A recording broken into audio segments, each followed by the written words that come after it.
የምንማርበት የትምህርታችን ርዕስ ይበልጣል በሚል ርዕስ ይሆናል።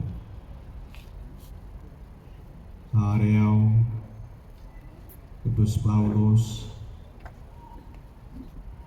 ደገኛ በተባለችው በዕብራውያን መልእክቱ የተወደደ መድኃኒታችን ኢየሱስ ክርስቶስ ከእነርሱ አብዝቶ ይበልጣል በማለት ከቅዱሳን መላእክት ጋር በማነጻጸር አስተምሯል። እኔም ይህንን ርዕስ በዚህ ዘመን የተወደደ መድኃኒታችን ኢየሱስ ክርስቶስን እንዲህና እንዲያ እያሉ ከሚናገሩ ያንሳል እያሉ ከሚሰብኩ ጥቂት ሀሳቦችን ለምእመናን ለማስገንዘብ ይህንን ርዕስ መርጬዋለሁ። በክርስቶስ ሰው መሆን፣ በጌታችን መከራ መቀበል ዓለም ተሰናክሏል። በመሰቀሉ አዋርደውታል። መከራ በመቀበሉ አፊዘውበታል። ለዚህ ነው ጌታችን የመጨረሻውን ሊቀ ካህናት እንደመሆኑ በጸለየው በዮሐንስ ወንጌል ምዕራፍ 17 ላይ አባቴ ሆይ ጥንት በነበረው ክብር አክብረኝ ብሎ ጸልዮአል። ይሄ ማለት መሰቀሌን አይተው፣ መሞቴን አይተው፣ መከራ መቀበሌን አይተው፣ መጸለይን አይተው እንዳያዋርዱኝ ክብሬን ግለጽ ማለቱ ነበረ። አዎ የተወደደ መድኃኒታችን ኢየሱስ ክርስቶስ ከሁሉም አብዝቶ ይበልጣል። ተነጻጻሪ፣ ተወዳዳሪ፣ ተፎካካሪ፣ ተስተካካይ የሌለው የባህሪ አምላክ ነው። መጽሐፍ ቅዱሳችን ከሞት መከራ የተነሳ ከመላእክት በጥቂት አንሶ የነበረውን ይህን ኢየሱስን የክብርና የምስጋና ዘውድ ተጭኖ እናየዋለን ይላል ቅዱስ ጳውሎስ። ከመላእክት እንኳን አነሰ የተባለው ወገኖቼ ከሞት መከራ የተነሳ ነው የሚለው። መላእክት መከራን አልተቀበሉ፣ መላእክት አልሞቱ፣ መላእክት ደማቸውን አላፈሰሱ። እዩ ከሞት መከራ የተነሳ ነው የሚለው። መላእክት እንዲህ ስላልሆኑ ጥቂት አነሰ ተባለ እንጂ እርሱማ ከሁሉ በላይ አብዝቶ የሚበልጥ ነው ወገኖች። ለዚህ ነው ቅዱስ ጳውሎስ ከመላእክት ጋር አነጻጽሮ ሲያስተምር መላእክቱን መናፍስት አገልጋዮቹንም የእሳት ነበልባል የሚያደርግ ይልና ስለ ልጁ ግን ይላል ስለ ክርስቶስ አምላክ ሆይ ዙፋንህ ከዘላለም እስከ ዘላለም ድረስ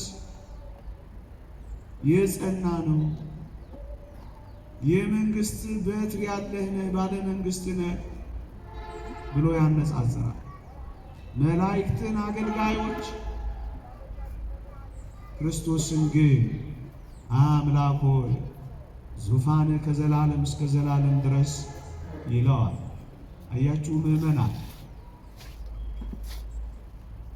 እንደውም ቅዱስ ጳውሎስ በደንብ ሲያብራራ ከመላእክትስ በቀኜ ተቀመጥ ያለው ከቶ ለማን ነው ይላል። በባህሪ አባቱ በአብ ቀኝ የተቀመጠው ከመላእክት አንዱ ይመስላችኋል? ከመላእክት ወገን በዙፋኑ የተቀመጠ ማን አለ? መላእክት ቆመዋል። የባህሪ ልጁ ኢየሱስ ክርስቶስ ግን ተቀምጧል። የቆመ ይበልጣል ወይስ የተቀመጠ ነው የሚላቸው ቅዱስ ጳውሎስ? የቆመ የሚያገለግል አይደለምን? የተቀመጠስ እሱ ከቆመው የሚበልጥ አይደለምን ነው የሚላቸው። አዎ አብዝቶ ይበልጣል፣ የሚተካከለው የለም። ወገኖቼ ለዚህ ነው ከመላእክት አይነጻጸርም። እንደውም ዕብራውያን ምዕራፍ 1 ጥቂት ዝቅ ብሎ ስታነቡት በኩርን ወደ ዓለም ሲያገባ መላእክቱ ሁሉ ለእርሱ ይስገዱ ይላል ተብሎ ተጽፏል። መላእክት ሁሉ ይሰግዱለታል። ታዲያ ማን ነው የኔና የእናንተን ጌታ መልአክ ነው ብሎ ሊተቸው የሚችል? ማን ነው? ማን ነው ቅዱስ ሚካኤል ነው የሚለው? እንደዚህ የሚሉ እኮ ስላሉ ነው። እርሱ አብዝቶ በላጩ ነው፣ የሚበልጠው ነው። እሱ ተወዳዳሪ፣ ተፎካካሪ፣ ተከራካሪ፣ ተስተካካይም የሌለው ወገኖቼ ከሞት መከራ የተነሳ ነው። መጽሐፍ ላይ አንድ ሁለት ቦታ አነሰ የሚል ቃል የምታገኘው እሱንም በደንብ ገልጾታል። ከሞት መከራ የተነሳ ነው የሚለው። ለዚህ ነው ጌታችን በመሰቀሌ በመሞቴ እንዳያዋርዱኝ እኔን ፈጣሪውን ፍጡር እንዳያደርጉኝ ክብሬን ግለጽላቸው ያለው ለዚህ ነው ወገኖች። አንዳንዶች ሲጸልይ ሲያዩት አማላጅ አድርገውታል፣ የሚያንስ አድርገውታል። እሱ ግን የሁሉ በላጭ ከሁሉ የሚበልጥ ነው። አንዳንዶች ወደ ነገሬ በደንብ ስገባ አንዳንዶች ቀለል ሊያደርጉት ሲሞክሩ ምን ታካብዳላችሁ ይሉናል እኛን ኦርቶዶክሳውያን። ክርስቶስ ያለ አባት ከእናት ብቻ ተወለደ ብላችሁ ምን ታዳንቃላችሁ ይሉናል። አዳምስ መች ከአባት ተወለደ? ሔዋንስ መች ከእናት ተገኘች? ታዲያ የኢየሱስ ምን ልዩ ሆኖ ነው ይህን ያህል አየሩን የምትይዙብን ይላሉ በዘመኑ ቋንቋ ሊወያዩን ሲመጡ። እኛም እንዲህ እንላቸዋለን፣ አዳም ለሰው ተፈጥሮ መጀመሪያ ሆኖ ነው ይሄ የሆነው። የክርስቶስ ግን በጣም የሚያስደንቀው በሩካቤ መዋለድ ለሰዎች ስርዓት ከሆነ በኋላ በተለየ ሁኔታ ያለ ወንድ ዘር ያለ አባት ስለተወለደ። ታዲያ እንዴት ነው ማይደንቀው? በዘር መዋለድ በሩካቤ መዋለድ ስርዓት ከሆነ በኋላ ለዚህ ቻለ። እርሱ ከዚህ ውጭ ሆኖ ሲወለድ ላይደንቀን ነው? ታዲያ እንዴት ነው ከአዳምና ከሔዋን ጋር አስተካክሎ ባካችሁ አትደነቁ ሊሉን የሚችሉት? ባካችሁ አታካብዱ ሊሉን የሚችሉት እንዴት ነው? ወገኖቼ እንደዚህ የተወለደ ከዓለም ላይ ሊያሳዩን ይችላሉ? ያለ ዘር የተወለደ በድንግልና የተወለደ ሊያሳዩን ይችላሉ? አንድስ እንኳ ምናልባት ከሙታን መካከል የተነሳ ሊያሳዩን ይችላሉ። እና አልዓዛር ከሙታን መካከል ተነስተዋል። ብዙዎችን የጌታችን መቃብራቸውን ሽሮ ሞታቸውን ጥሎ አስነስቷቸዋል። እውነት ነው። በድንግልና የተወለደ ያለ ወንድ ዘር የተጸነሰ ያለ አባት የተወለደ ግን ማን ሊያሳየን ይችላል? ታዲያ እንዴት ነው ከአዳም ጋር አነጻጽሮ ከአዳምም ከሔዋንም ጋር እኩል ነው፣ እንደውም አዳምም ሔዋንም ይበልጣል ሊሉን የሚችሉት? ያ እኮ የፍጥረት መጀመሪያ ሆኖ የተሰጠ ስጦታ ነው። አንዳንዶች ነገራቸውን ትንሽ ከረር ለማድረግ ሞክረው ምን ኢየሱስ አረጋረገ ትሉናላችሁ እንዴ? አታካብዱ እንጂ ሄኖክም ኤልያስም አረጋዋል። ምን አስደናቂ ነው ብላችሁ ዓመት ሙሉ ታወራላችሁ ይሉና እኛ ምን ነገራቸዋለን? ሄኖክና ኤልያስ በእግዚአብሔር ፈቃድ ተወሰዱ እንጂ በእግዚአብሔር ቀኝ በስልጣን ለመቀመጥ እንደ ክርስቶስ የሄዱ አይደሉም ብለን እንነግራቸዋለን። ደግሞም ነገሩን ከፍ አድርገን ሄኖክና ኤልያስ አሁን ሞትን ባይቀምሱም ቢያርጉ ግን እንነግራቸዋለን በመጨረሻው ዘመን መጥተው ሞትን ይቀምሳሉ እንላቸዋለን። እንዴት ነው ማናደንቀው? እንዴት ነው ማናስበልጠው? እንዴት ነው ማናከብደው? ይህ በጣም አስደናቂ ነው ወገኖቼ። እውነት እንነጋገር ከተባለ መጎናጸፊያውን ትቶ ከሄደው ከኤልያስ ይልቅ ስጋውንና ደሙን ሰጥቶን የሄደው ክርስቶስ አይበልጥም?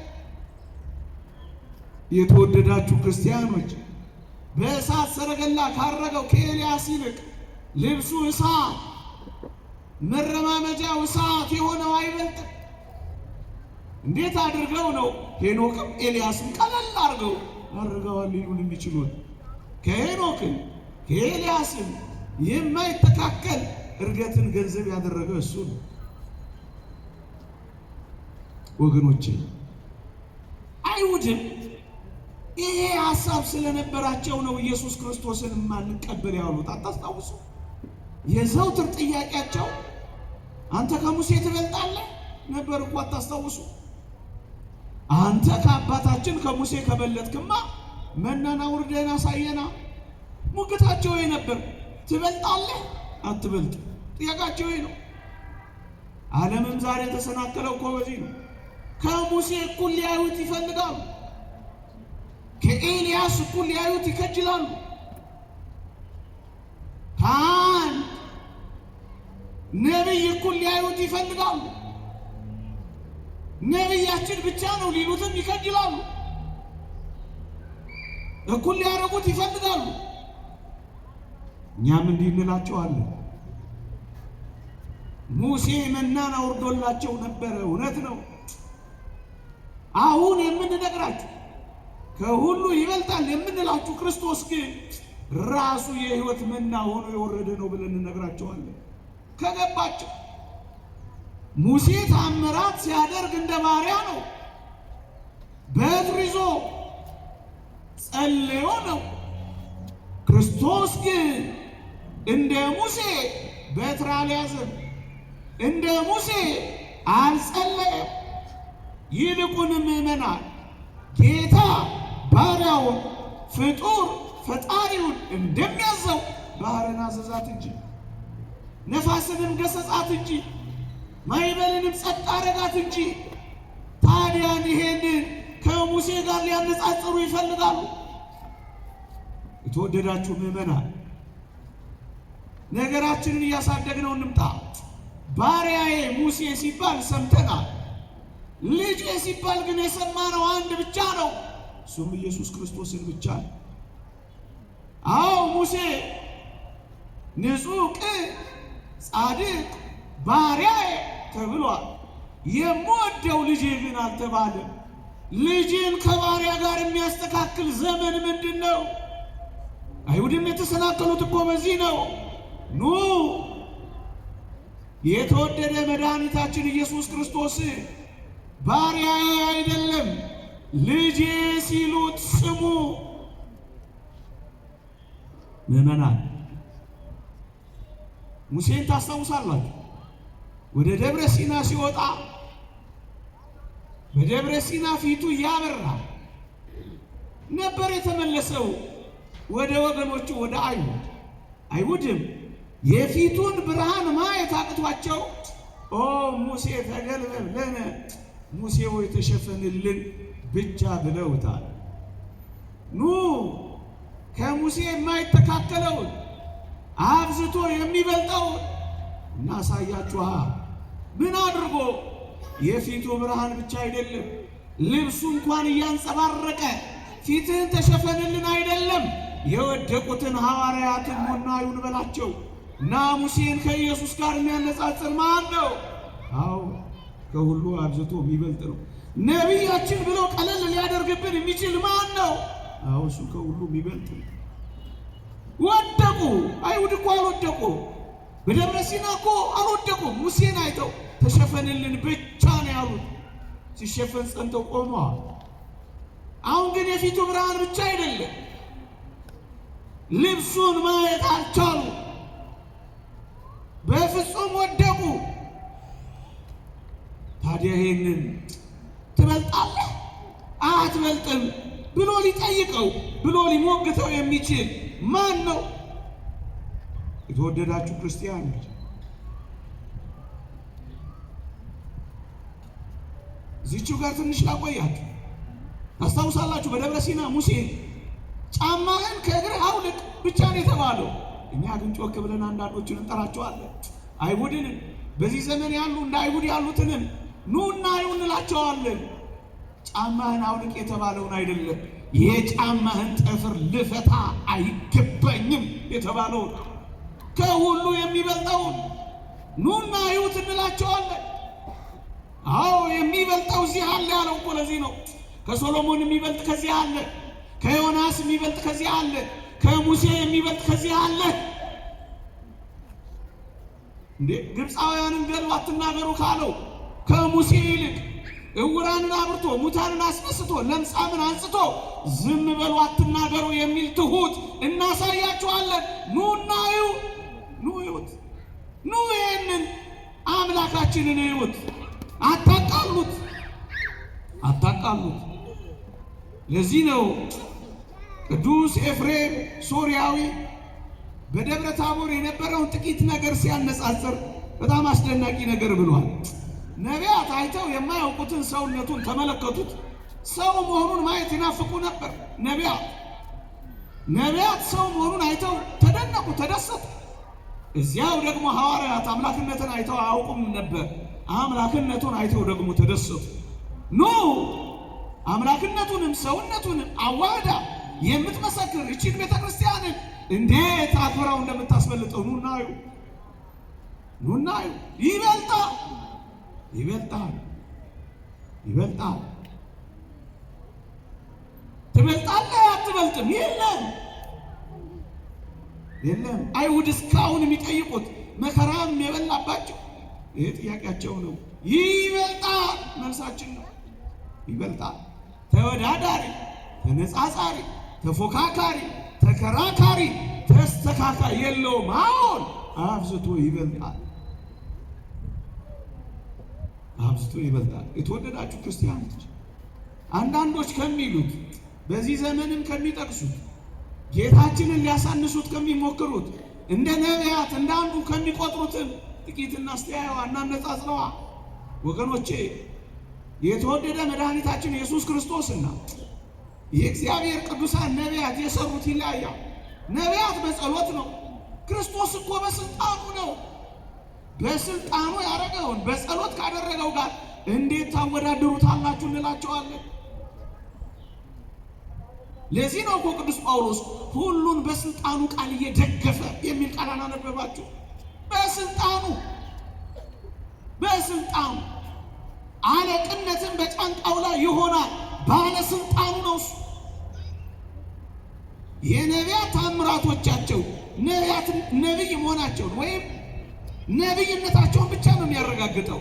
የጌታችን የመድኃኒታችን የኢየሱስ ክርስቶስ ተአምራት እስካላችሁኝ አምላክነቱን ነው የሚያረጋግጠው። እንዴ በደረቅ ግንባር ላይ አይን መፍጠር ተአምራት ብቻ ነው? ከተአምራት እኮ በላይ መፍጠር ነው ወገኖቼ። ከነቢያት እንደዚህ አይታችኋል? ውሃውን ወይን ማድረግ ተአምራት ብቻ አይደለም። አንድ ሊቅ እንደተናገረው መፍጠርም ጭምር ነው የሚል ባለስልጣኑ ነው። ምዕመናን እውነት እንነጋገር ከተባለ ከነቢያት ኃጢአትን ይቅር ለማለት የቻለ ማን አለ? እስኪ ንገሩና። እኛ ግን እናሳያቸዋለን። ኃጢአት ተሰረየችልህ ያለ አንድ ክርስቶስ አለ። ታዲያ እንዴት ነው ከነቢያት ጋር የተነጻጸረ? ወገኖች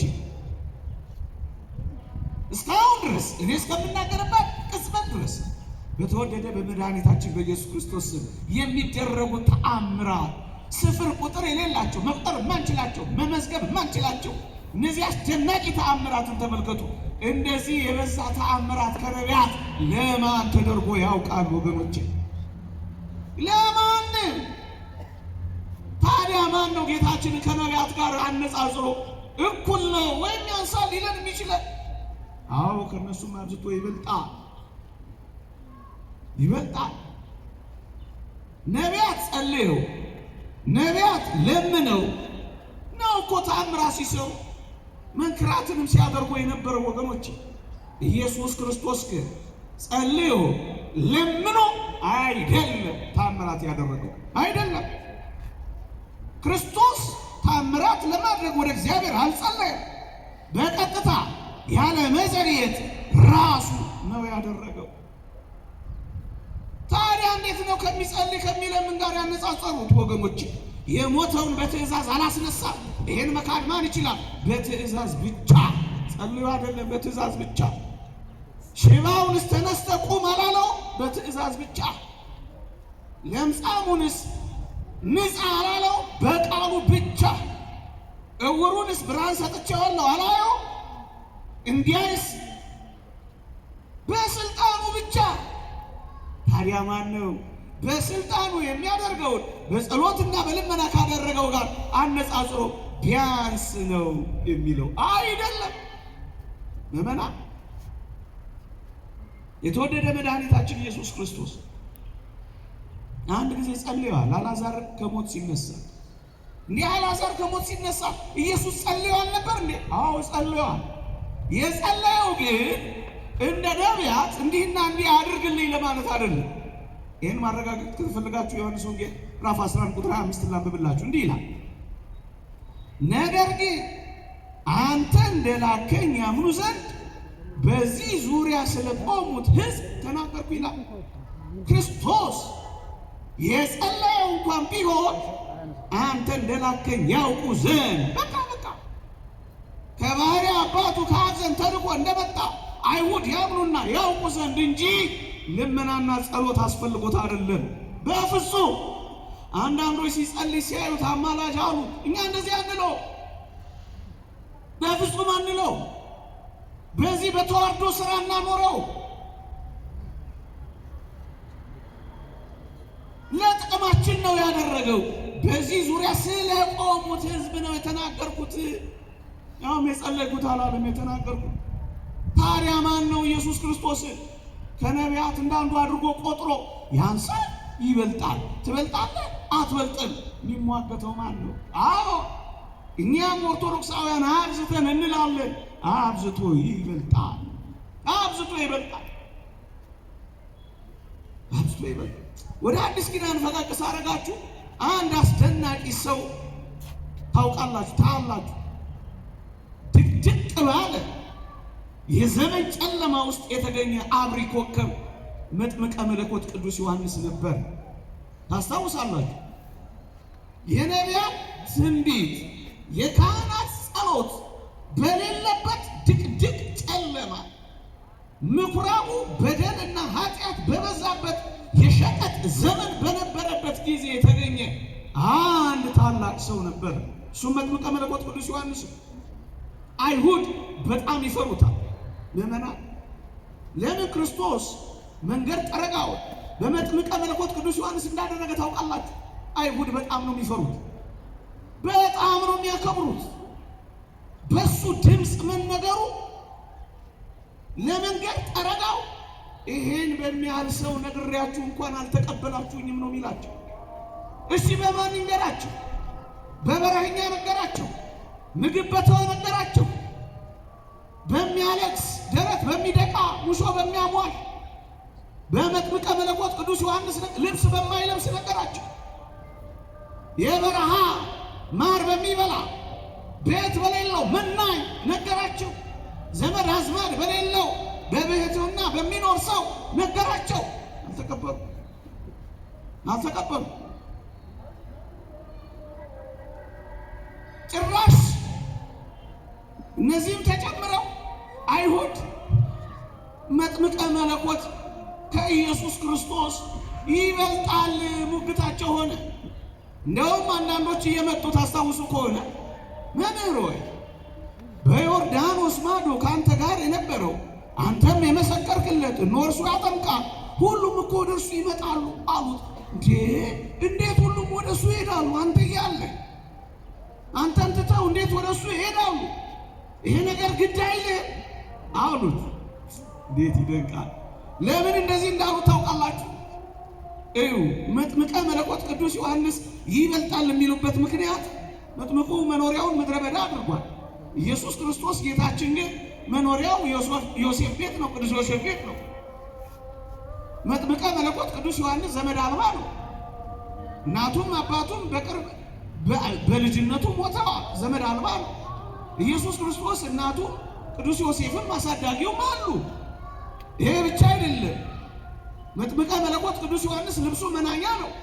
ኢየሱስ ክርስቶስ ይብዛም ይነስ በአንድ ልብስ ተጣብቆ ነው እቺን ዓለም የጨረሰው። ይሄ ብቻ አይደለም። ያ መብሉ መናኛ ነው። ኢየሱስ ክርስቶስ እየበላ እየጠጣ ነው የመጣው። መጥምቀ መለኮት ቅዱስ ዮሐንስ በጣም ብዙ ተከታዮች አሉት። ክርስቶስ ቢከተሉት አረጋውያን ዮሴፍና ደካማ የሆነችው ሰሎሜ ናት። ከዛ በጣም የተወደደችው አስደናቂው እናቱ ናት። ከዛ በቀር ማንም የማያውቀው ዓለም ቸል ያለው ብቸኛ የሆነ ነው ክርስቶስ።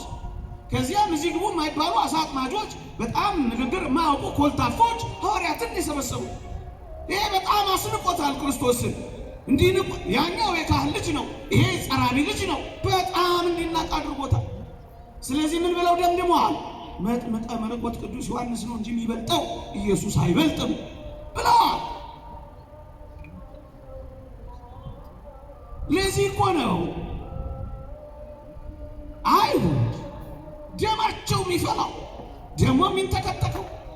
መጥተውም የጠየቁት እኮ ኧረ ብዙ ሰው እየተከተለው ነው፣ ሳይቃጠል በቅጠል ይሄ ሰውዬ ብዙ ሊያጠፋ ነው ብለው እኮ የሚነግሩት እኮ ለዚህ ነው። እንዴት ይደንቃል! ምዕመናን መጥምቀ መለኮት ቅዱስ ዮሐንስ የተወለደው ፀሐይ ስታንስ ነው። እንደ ቤተ ክርስቲያናችን ትምህርት የተወደደ መድኃኒታችን ኢየሱስ ክርስቶስ የተወለደው ፀሐይ ስትጠልቅ ነው። ለምን? አይነጻጸሩማ፣ አይወዳደሩማ። ጌታ ከባሪያው ጋር፣ ላኪ ከተላኪው ጋር እንዴት ይነጻጸራል? ይሄንን አላወቁትማ። ለዚህ ነው ቅዱስ ዮሐንስ የተወደዳችሁ ክርስቲያኖች ታውቃላችሁ፣ ዘመድ ናቸው። ኤልሳቤጥና እመቤታችን ዘመድ ናቸው። መጥምቀ መለኮት ቅዱስ ዮሐንስና ጌታችን ዘመድ ናቸው። አሁን ግን እቅጩን ተናገረ ቅዱስ ዮሐንስ። ዘመድ ስለሆነ አይደለም፣ እኔ ላንስ እሱ ከፍ ከፍ ሊል ይገባል አላ። ከማን ጋር ታወዳድሩታላችሁ? እንግዲያውስ በቅዱሳት መጻሕፍት እንደ መጥምቀ መለኮት ቅዱስ ዮሐንስ ከሴቶች የሚበልጥ የለም። ከሴቶች የሚበልጠው እንኳን እኔ ላንስ እሱ ከፍ ከፍ ሊል ይገባል ካለ እንዴት አድርገው ነው ሊያነጻጽሩት የሚገባው? ከሰው ወገን ከሁሉ አብዝቶ ይበልጣል። ከእኔ በኋላ ሲመጣ ከእኔ የሚያንስ እንዳይመስላችሁ፣ ከእኔ በፊት የነበረ ነው አላቸው። እኔ በውሃ ሳጠምቀው ስታዩ ከእኔ የሚያንስ እንዳይመስላችሁ፣ እርሱ በእሳትና በመንፈስ የሚያጠምቃችሁ ብርቱ ነው፣ ከእኔ የበረታ አላቸዋል። ከእኔ የበረታ ነው አላቸዋል። እንደውም ቅድም የጠቀስኩትን አስደናቂ ቃል እንኳን ጫማውን አላቸው። ጫማ መያዝ በጣም የተዋርዶ ስራ ነው። እንኳን ጫማውን አለ፣ የጫማውን ጠፍር እንኳን መያዝ አልችልም፣ መንካት አልችልም አለ። እንዴት ከፍ ከፍ እያደረገው እንደመጣ ተመልከቱ። ታዲያ ከማን ጋር ታወዳድሩታላችሁ? እንዲሁም ቅዱስ ዮሐንስ በጣም ያስደንቃል። በጣም የሚገርሙ ቁም ነገሮች አሉት።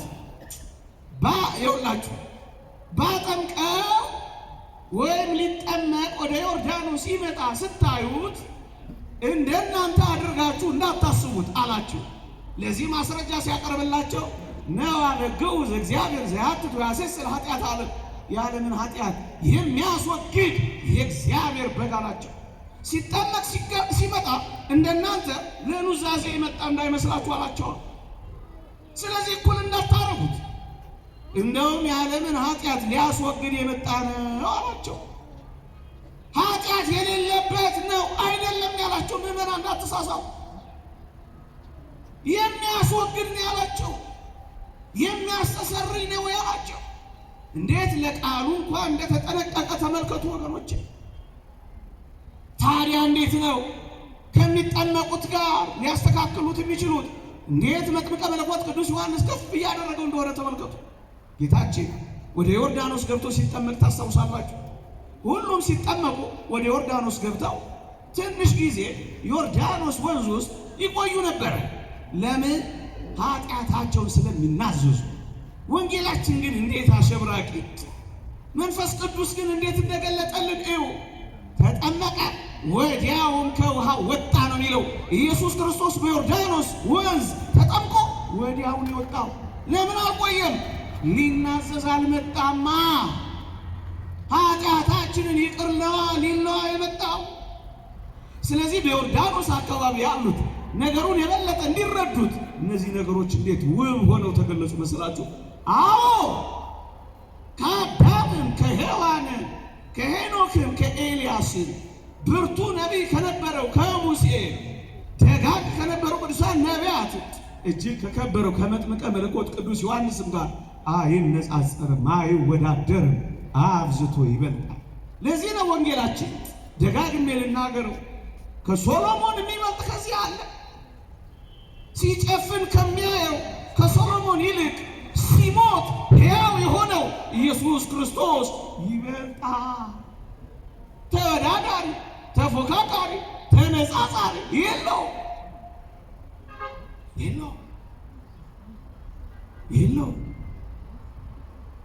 በዮርዳኖስ አካባቢ የነበሩት ያጠመቀ ይበልጣል የተጠመቀ በጣም ይከራከሩ ነው።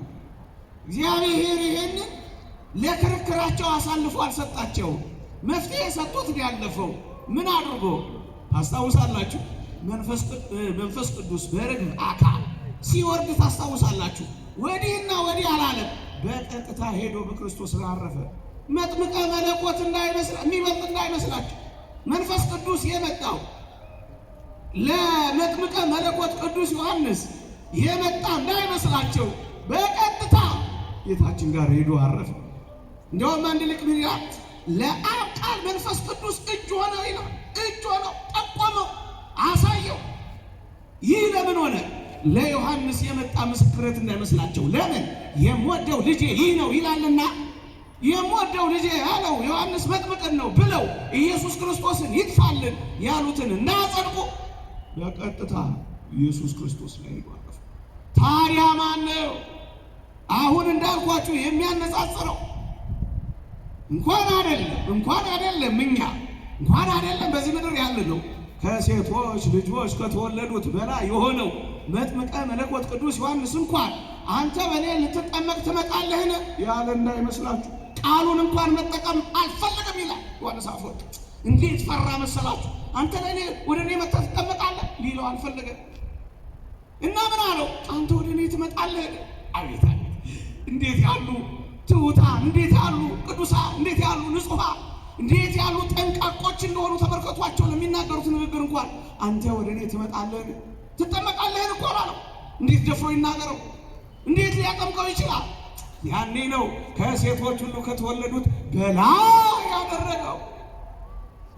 ዝቅ ሲል ከፍ አደረገው።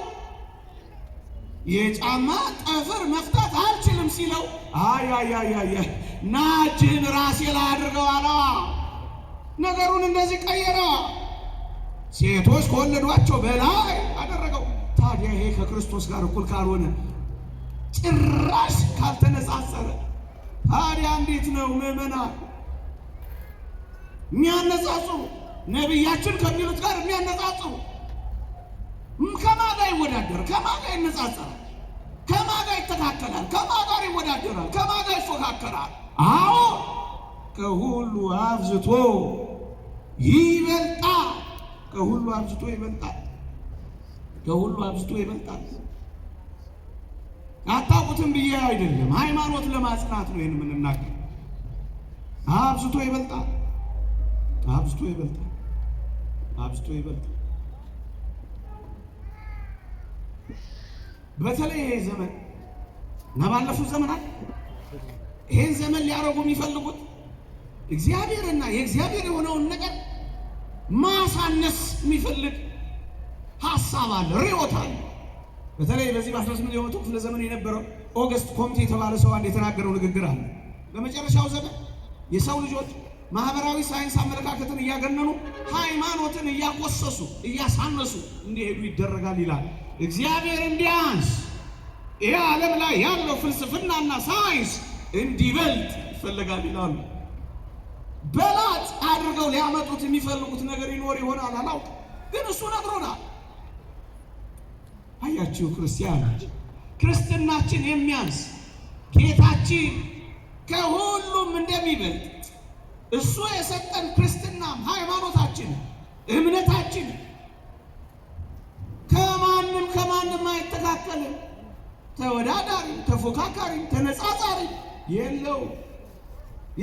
ምዕመናን፣ ይህን ስላችሁ ሳይንስን መከተላችሁ፣ ሳይንስን መማራችሁ፣ በሳይንስ መጠቀማችሁን መንቀፊያ አይደለም። ጥሩ ነው። ከሃይማኖት በላይ ግን አይደለም። ከክርስትናችን በላይ ግን አይደለም። ወዳጄ፣ በተለይ ወጣቶች ስለ ፀሐይ መመራመራችሁ ጥሩ ነው፣ እሰየው፣ ተመራመሩ ስለ ፀሐይ። እኔ ግን አንድ ነገር ነግራችኋለሁ። ሳይንሳዊ ብትሆኑ እውነት ነው፣ ስለ ፀሐይ ትመራመራላችሁ፣ ከዋክብትንም ታውቃላችሁ፣ መልካም ነው፣ እሰየው። እኔ ግን ከዛ የሚበልጠውን ልንገራችሁ። ክርስቲያንና መንፈሳውያን ከሆናችሁ ወይ እንደ ኢያሱ ወይ እንደ አባ ዜና ማርቆስ ፀሐይን ታቆማላችሁ፣ ፀሐይን ታዘገያላችሁ። እግዚአብሔር እንደዛን ቀን ሰምቶት የሚያውቅ ጸሎት የለም ይላል መጽሐፈ ኢያሱ። ፀሐይ ስትቆም ምዕመና፣ ሳይንሳዊ መሆን ጥሩ ነው። ክርስቶሳዊ መሆን ግን የሚተካከለው፣ የሚወዳደረው፣ የሚፎካከረው ነው የሌለው። ምዕመና፣ ስለ ባህርና ስለ ውቅያኖስ መመራመር ኦሺዮኖግራፊስት ሊያደርጋችሁ ይችላል። እሰየው፣ በጣም ጥሩ ነው፣ መልካም ነው፣ አጥኑት። እኔ ግን እነግራችኋለሁ፣ ክርስቲያን ብትሆኑ፣ ክርስቶሳውያን ብትሆኑ ግን እመኑኝ፣ ባህርን መክፈል ትችላላችሁ። በውሃ ላይ ትራመዳላችሁ። ሃይማኖት ታራምድሃለች፣ ሳይንስ ታመራምርሃለች። እሰየው፣ ሁለቱንም ግን ያዝ፣ አትደነቅበት። አንተ ትበልጣለህ ክርስቲያን ቆም። ያን ምስኪን ጸሎተኛ ሰው ታሪክ አልሰማችሁ እንደሆነ አላውቅም።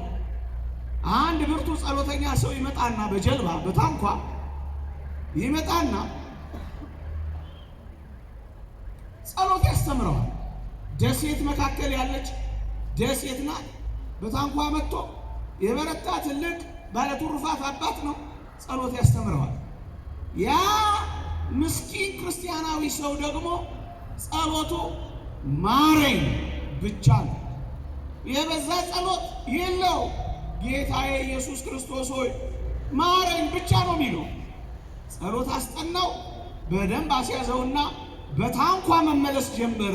አስጠኝው ባለትሩፋቱ። ይሄ ልጅ ጸሎቱ ጠፋበት ወዲያው። ከዚያ ምን እንዳደረገ ታውቃላችሁ? አባቴ ሆይ ያስጠናኸኝ እኮ ጸሎት ጠፋብኝ እያለ በባህሩ ላይ የተራመደ ታንኳው ጋር ደረሰ። አስጠኝው ባለትሩፋቱ ዞር ብሎ ሲያየው ባህር ላይ የተራመደ ነው። አጅሬ በታንኳ ያ በባህር። ልጄ እኔ ያስጠናውን ጸሎት ተውና ድሮ እንደምትጸልየው ጸልያ ብሎት አበቃ። ለካ ሄዷል እሱ።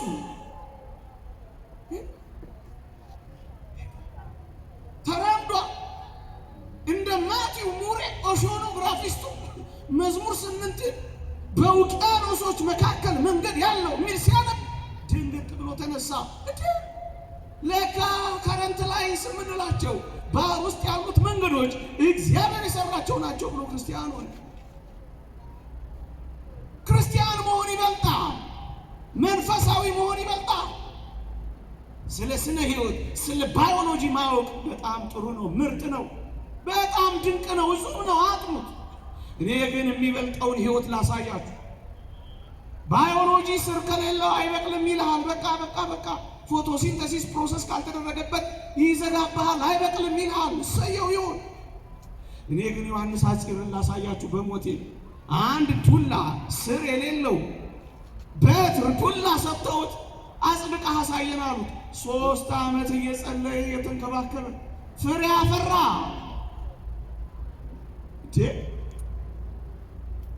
ሳይንሳዊ መሆን የባዮሎጂ ሰው መሆን አንድ ነገር ነው። ክርስቶሳዊ መሆን ግን የደረቀ ማለምለም ነው ወዳጄ። እንደ ሐዋርያው ታዲዮስ በአንድ ቀን ማብቀል ነው፣ ተረት አይደለም። ሞክረው። የሚበልጥ ህይወት ነው ያለን እኮ። የሚበልጥ ህይወት ማን ከማን ጋር ይወዳደራል? ወዳጄ ክርስቲያን መሆን ስላቃተን እኮ ነው አውሮፕላን በጣም የናፍቅ እንጂ ምርጥ ክርስቲያን ብንሆን እና ደመና በደመና ላይ ተጭነ እንደሚልኪ ቁልዝማዊ ወይ ቶማስ ዘንዴኬ በደመና ትሄድ ነበር። እርግጥ ለአንዳንዶች ተረት ነው። የት ያውቁታል? መኖር ሲያቅት የለም ብሎ እንደ መካድ ያለ ወንጀል አለ። እንደዛች ቀበሮት ያየች አሉ ወይ ያማረ ወይ መብላት ፈለገች እና ቀስ ብላ ከፋለች ልትበላ አልደረሰችበትም፣ ወረደች። ትንሽ በስጨት አለች። እንደገና ለመብላት ከፋለች፣ ዘለለች፣ አልደረሰችበትም፣ ወረደች። እንደገና ወደ ኋላ ተንደረደረች፣ አቅሟን ሰበሰበችና ያንን ወይን ለመብላት ዘለለች፣ አልደረሰችበትም፣ ተፈጠፈጠች። እንደው ምን እንዳለች ታውቃላችሁ?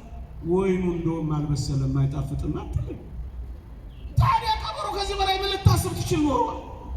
ምንኩስና ሲከብዳቸው ምንኩስና የለም፣ ገድል መስራት ሲያቅታቸው ገድል አያስፈልግም። ምን አይነት ዘመን ነው? እኛ ከዚህ ወዳጅ እርግጠኛ ነኝ በጣም ብዙ ሳይንቲስቶች፣ በጣም ብዙ ተማሪዎች አንሽታይንን ያደንቁታል። እውነት ነው፣ ይደነቃል። እሰይ ይደነቃል። ይሁን እሺ፣ አንቃወምም። አንሽታይን ኤነርጂን ወደ ቁሳካልን ወደ ኤነርጂ በመቀየር ባደረገው ምርምር አቶሚክ ቦምብ ሰራና ያው ሁለቱም ከተሞች ድምጥ ማጣቸውን አጠፉ። ሂሮሺማና ናጋሳኪ። ስንት አካል ጉዳተኛ፣ ስንት 23 ሚሊዮን ዶላር ዓለም ብጥብጧ ወጣ። ወዳጅ እኔ ግን አንድ ቁም ነገር ልንገርህ። ቀና ብለህ እስኪ እነዚህን ከዋክብቶች ያቸው። ጠዋት ስትወጣ እስኪ ፀሐይን ተመልከታት። የኔና የእናንተ ጌታ እግዚአብሔር ከትሪሊየን በላይ አቶሚክ ቦምብ ታጥቆ አንድ ቀንም አላፈነዳብህም።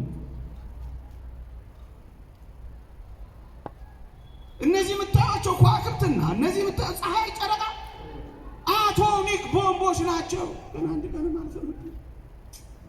የሚበልጠው ጌታ ይዟቸዋል። ወዳጄ ለምን ነው የምትመሰጠው? በዚያ ንውልል የምትለው ይሁን እሺ፣ ተደነቅ፣ ተመሰጥ። እግዚአብሔርን እስከ መካድ ግን የሚያደርስ ምን ሆነ ነው? የሚበልጠው ዓለም አለ። የሚበልጠው ዓለም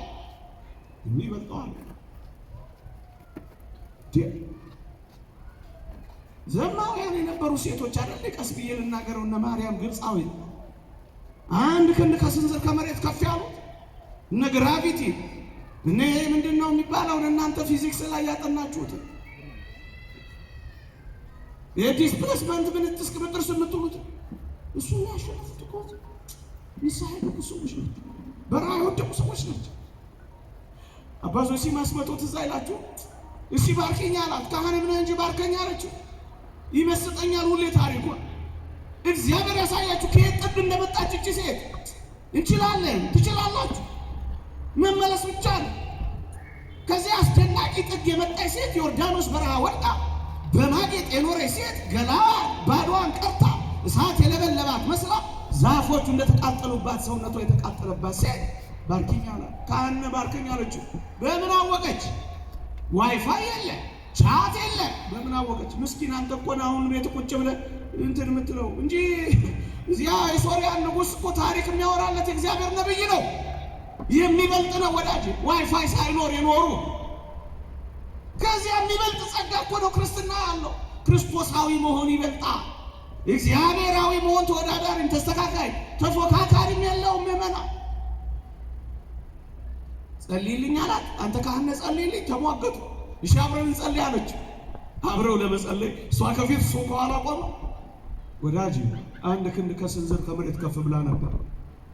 ኖ ግራቪቲ የለም የለም።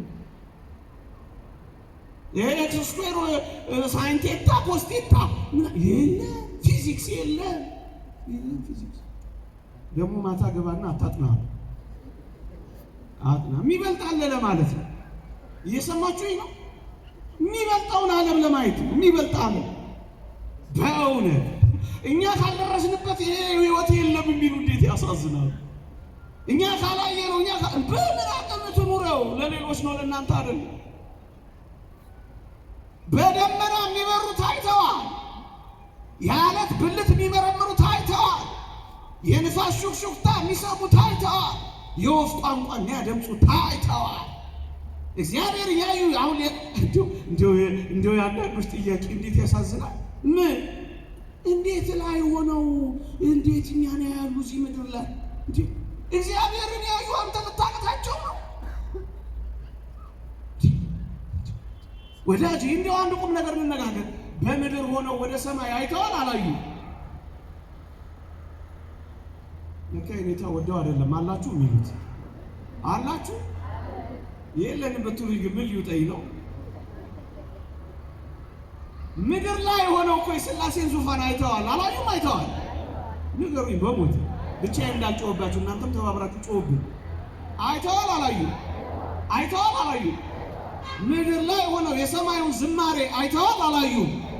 ምድር ላይ ሆነው ወደ ሰማይ ሄደው ተሳትፏል አልተሳተፉም? እስከ ሦስተኛው ሰማይ ተነጥቋል አልተነጠቀም?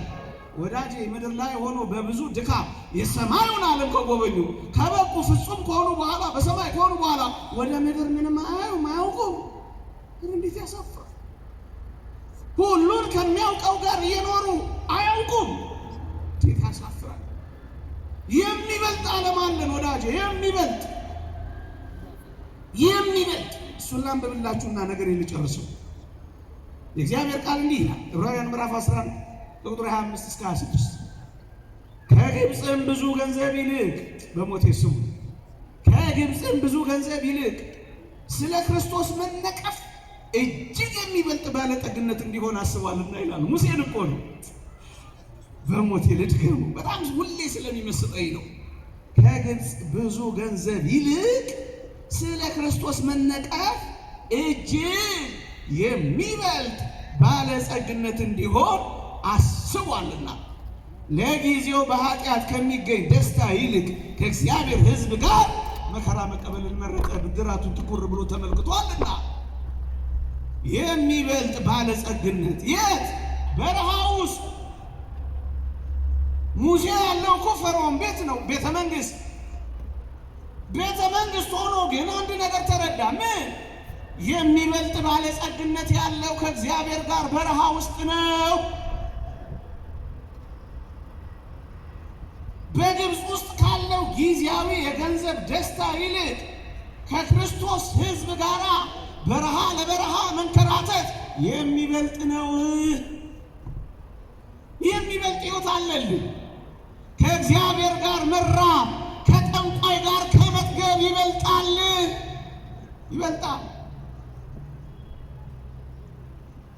ንጹሕ ሆኖ መራቆት ረክሶ ከማጌጥ ይበልጣል። እንዳትታለው ይበልጣል። ከእግዚአብሔር ጋር ጎመን ወጥ መብላት እግዚአብሔር ከሌለበት ፍሪዳ ከማረግ ይበልጣል። የሚበልጥ ዓለም ማለት ይሄ ነው።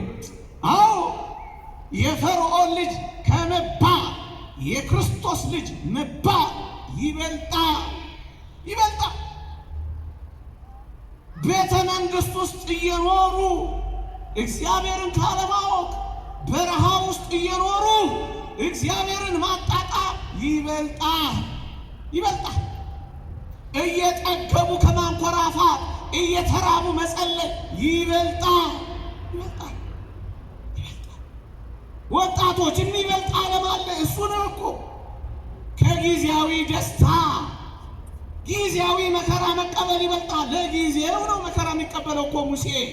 እኔን ክርስቲያን ከሆንክ ለጊዜው ነው መከራ የምትቀበለው፣ ለጊዜው ነው የምትቸገረው።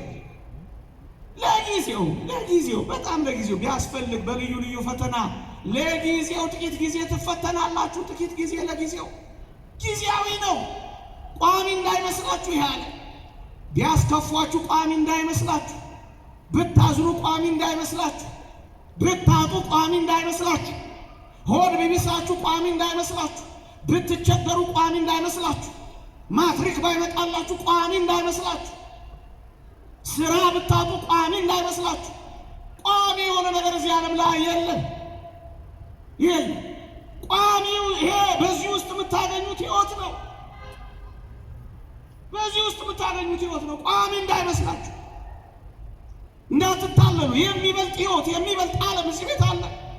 ለዚህ ነው ከሶሎሞን የሚበልጥ ከዚህ አለ፣ ከዮናስ የሚበልጥ ከዚህ አለ፣ ቀርነ ቀቤን ከሞላ ከሳሙኤል የሚበልጥ ከዚህ አለ። በዓለም ከምታዩዋቸው ዝነኞች የማይወዳደር የማይስተካከል ሕይወት እዚህ አለ፣ እዚህ አለ፣ እዚህ አለ። በዓለም ውስጥ ከምታገኙት መደመጥ እዚህ ቤት ያለው ጭምትነት ይበልጣል፣ ይበልጣል፣ ይበልጣል። ከፈርዖን ባለጠግነት ከክርስቶስ ጋር የምትኖር ድህነት ትበልጣለች። ለዚህ ነው የሚበልጥ ባለጸግነት ያለው። የሚበልጥ አቅቷቸው እንዳይመስል በረሃ የወረዱ ትተውት ነው።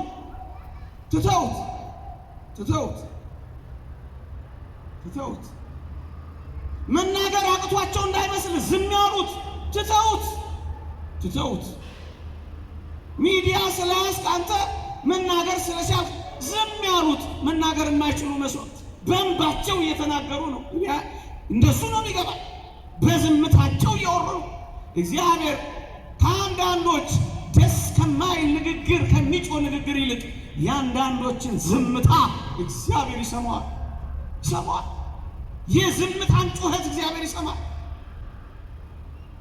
እዛ አጋርና ልጇ እንደዚህ ወድቀው ትዝ አይላችሁ? የልጁን ጩኸት ዝምታውን እኮ ነው ሰማ። የሙሴ ሰማል እግዚአብሔር። የእስክንድሮስ የዝምታ ጩኸት ትዝ አይላችሁ? አርዮስ በመደፋፈር ቤተ መቅደስ ገብቶ መስዋዕት ለመሰዋት ቅዳሴ ለመቀደስ ሲሰናዳ ምን እንደሆነ አታስታውሱ? እለእስክንድሮስ ወጣ ብሎ በዚህች ሌሊት ወይኔ ወይ እሱን አላ በዝምታ አለቀሳ።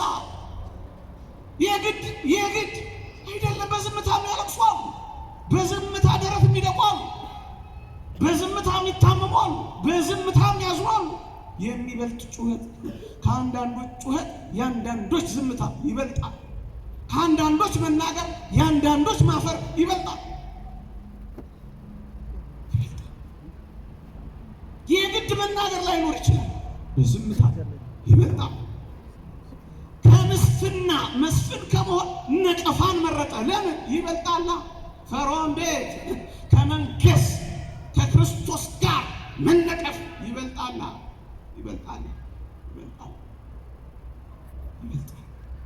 ተቆጣኋችሁ፣ ሞራል ይዞኝ አስከፍታችሁ አይደል? ሰምታችሁኛ? አበደ እንዴ እንዳትሉኝ አብጃለሁ። በጣም የሚበልጥ ሕይወት አለ ለማለት እሱን ለማሳየት እኮ ነው። የሚበልጥ ዓለም የሚበልጥ ሕይወት አለ። ቅዱስ ጳውሎስ እንደውም ግሩም አድርጎ ገልጾታል። እዚህ ዕብራውያን ምዕራፍ 10 ቁጥር 34 ላይ የሚበልጥና ለዘውትር የሚኖር ገንዘብ በሰማይ ራሳችሁ እንዳላችሁ ታውቃላችሁ ይላል። ክርስቲያኖች የሚበልጥ ለዘውትር የሚኖር በሰማይ ነው ያለ።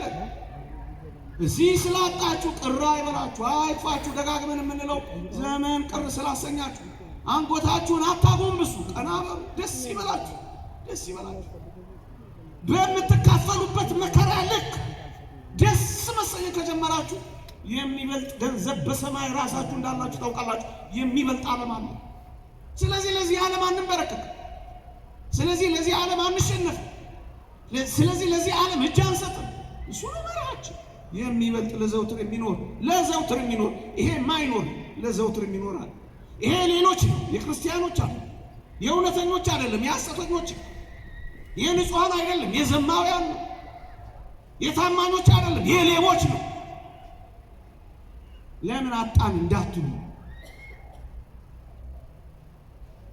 የዚህ ዓለም የዓይን አምሮት፣ የልብ ምኞት፣ የምላስ ጣዕም በጣም አጭር የኔና እናንተ አይደለ ዘውትር ነው፣ ለሁል ጊዜ አጭር ነው፣ በጣም አጭር። አንድ እንደው የተዋበ በጣም ምርጥ የሆነ እንደው በዚህ ቋንቋ ልግለጸው ብዬ ነው እንጂ ለመድረኩ አይመጣም። ግን በጣም ግሩም የሆነ ምግብ ቢቀርብና አይናችሁ መቼም አይን ነው መጀመሪያ አይደል? አይን ነው መቼም በአይን ውስጥ ነው የሚገባው። በአይናችሁ አያችሁት፣ ጎመጃችሁ። መጎምጀት የሚመጣው ከማየት ነው። ጎመጃችሁ፣ ልትበሉት ፈለጋችሁ። ይሄ የዓይን አምሮት፣ የዓይን መከጀል፣ የዓይን መጎምጀት ብዙ ጊዜ ለዘውትር የሚኖር ነው አይደለም። እና እስከ መቼ ነው ካላችሁ ጠቅልላችሁ ታፋችሁ እስክትጎርሱት ድረስ ነው። ከዛ በኋላ ምግቡ አለ። የዓይን አምሮት አለ፣ አጭር ነው፣ አጭር። የምላስ ጣዕሙማ መስማም ያጭር ከየት እስከ የት ስትበላው ከጣፈጠ ምላስ ላይ ብቻ ነው። ትንሽ ፈቀቅ ካደረከው ወደ ጉሮሮ ሌላ ነገር ነው። ያጭር ሰምታችሁ። አሁን ኢኮኖሚ ያጋድል ሌላ ምን አለ? ምግብ የዓለም ዋና ጉዳይ ምግብ አይደለም። በምግብ ሰበብ ራስን መቻል አለ። መጥፎ አይደለም፣ ጥሩ ነው። ምግብ ግን አጭር ነገር ይጠቅልል። ጊዜያዊው ከዘላለማዊው ያንሳል፣ ዘላለማዊው ከጊዜያዊው ይበልጣል። አጭሩ ከማይቆጠረው ያንሳል፣ የማይቆጠረው ከአጭሩ በጣም ይበልጣል። የሚበልጥ ዓለም ያላችሁ በሚያንሰው ዓለም እንዳትሸነፉ። በዛ ውስጥ ማሳየት የፈለኩት አንድ ነጥብ ይሄ ነው። የዚህ ዓለም መልክ አላፊ፣ እንኳን የዚህ ዓለም መልክ የኔና የእናንተ መልክ ቀስ እያለ አላፊ ነው። ቀን በቀን መስታወት ላይ እንዳትጣዱ እንጂ ቀን በቀን ፊታችሁ የሆነ ነገር እየሆነ ነው የሚመጣው። ታውቃላችሁ። እናንተ እየታገላችሁ የሆነ ነገር እየቀባችሁ ልትወጥሩት ትሞክራላችሁ እንጂ እየላላ ነው አይደል? እናንተ ነገር እንጂ ምን ወጣ? እኔ ወደ ወንዶች ሳፈጥ ልክ አይደለም። የዚህ ዓለም መልክ አይደለም። እያት ቀን በቀን እየቀነስን ነው የምንሄደው። አንቀነስ ኩላሊት እየቀነስን የሆነ ነገር እየቀነስን ይሆናል። ቀነስን እኮ ነው ጉልበት እየቀነስን አቅም እየቀነስን አይደል? ቀነስን ያነሰን የሚበልጥ ግን አለ። የሚበልጥ አለ። የሚበልጥ እንደውም ጻድቁ ኢዮብ እዚህ መጽሐፈ ኢዮብ ምዕራፍ 20 ቁጥር 5 ላይ የኃጢአተኛ ፉከራ አጭር መሆኑን የዝንጎችም ደስታ ቅጽበት መሆኑን አታውቁም ይላል። ኃጢአተኞች ከፎከሩ አይዟችሁ፣ ሁሌ አይፎክሩም፣ አጭር ነው። ዝንጎችም ከታበዩ ኩራት ከተሰማቸው አይዟችሁ፣ ለቅጽበት ነው። በጣም ብዙ መስሏችሁ አይክፋት፣ አጭር። ዓለም ለምንድን ነው በጣም ብራንድ የምትቀያየረው? ሞዴል በሞዴል የምታረገው ይሄን አለ። ስልኩን ተመልከቱ። 16 ሳያልቅ 17 እንኳን ብዙ አላውቀውም፣ እግዚአብሔር ይመስገን አይደል? አንዱ ሳታጥመው አንዱን ትደፋባለች። ለምን መሰለህ? ትሰለቻለች። ስለዚህ እንዳትሰለች ምን ታደርጋለች? አእምሮንም ሕሊናንም ለመያዝ ብራንድ ሞዴል እየቀያየረች ታካልብሃለች። ብራንድ ሞዴል የሌለው የማይቀያየር የማይለወጥ የማያረጅ ትናንትም ዛሬም እስከ ዘላለም አንድ የሆነው የኔና የእናንተ ጌታ ብቻ ነው። ይቆየን።